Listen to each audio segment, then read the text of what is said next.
Today I'm working on a fairly large, well, large for me, California landscape. It's 22 inches by 28. For this session, I'm going to tone the canvas with some underpainting.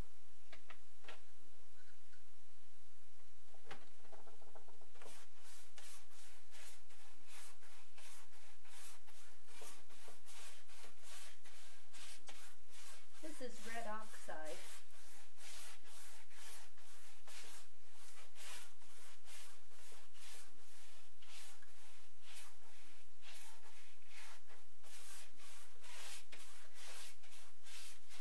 I'm going to come back over this with the slow drying acrylics. So I just want something underneath it that's sort of like what I'm going to be putting up here.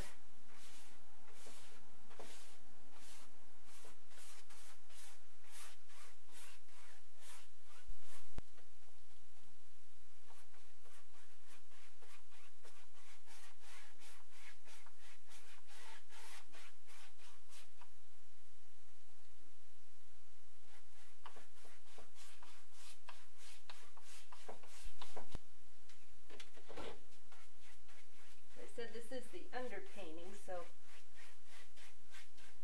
it's not as critical. But you still want it kind of nice.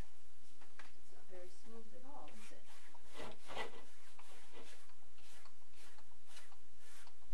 Well, that looks about it for the sky, for the underpainting.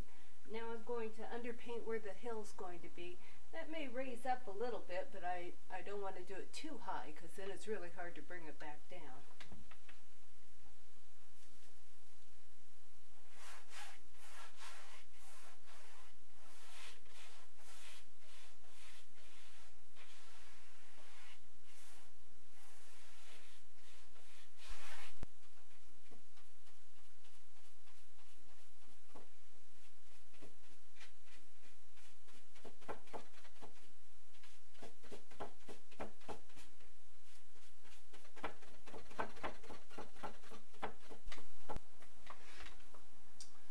I don't remember quite where I left off filming.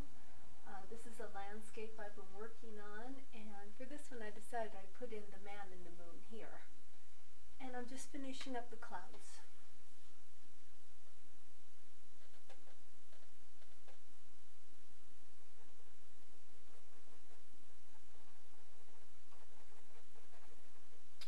Originally this was going to be a day scene, and then I went out walking at night and everything was just so enchanting that I decided to switch it to a night scene. I often do moon scenes, as you all know, but not so much on the traditional. They're often the more surreal style.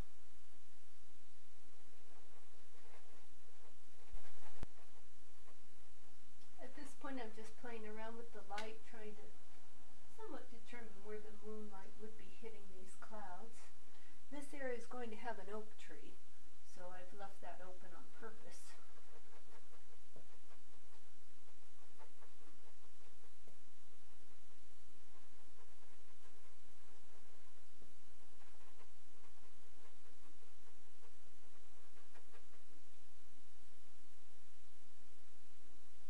I think I'm going to leave that for now, and the next step will be the tree. You can probably see my reference photo.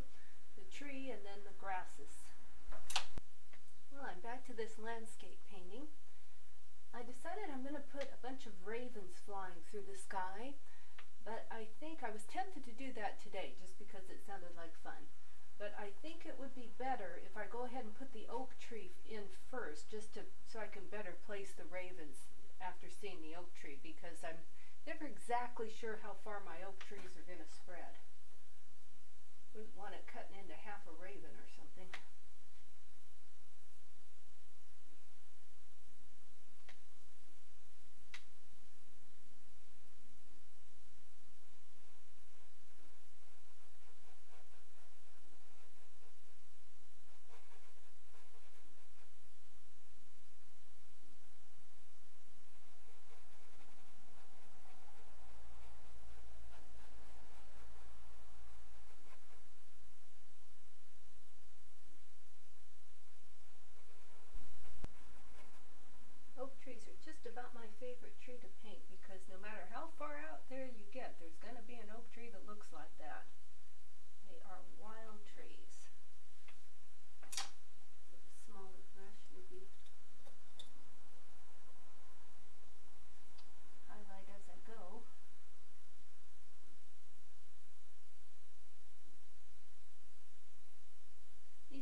drawing acrylics, not oils, so you have a lot of blending time, but not as much as you would with oil paints.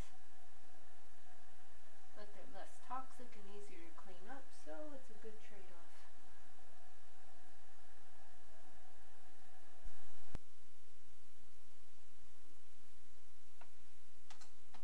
And sometimes what I do is I take a little break even from that and start putting in some of the foliage, because some of the branches go above the foliage or in front of the foliage and some behind.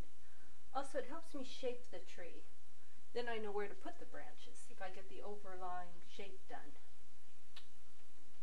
This, I want it sort of fanning out, you know, as if it were a fan beneath this moon.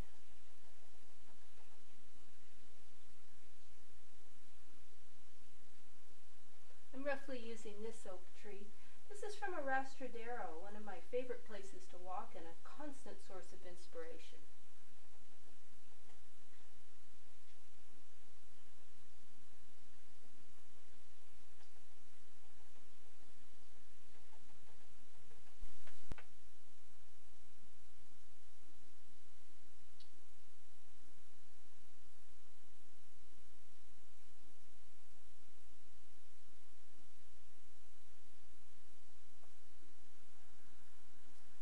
Working on some of these tiny little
consider one of my favorite parts, and that is the wild rye grasses.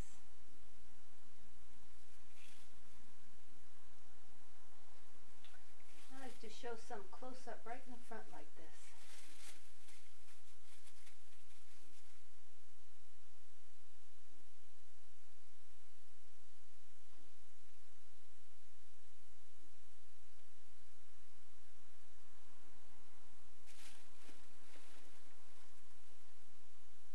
It takes me a while, but I feel it's worth it.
Just finishing up these ravens.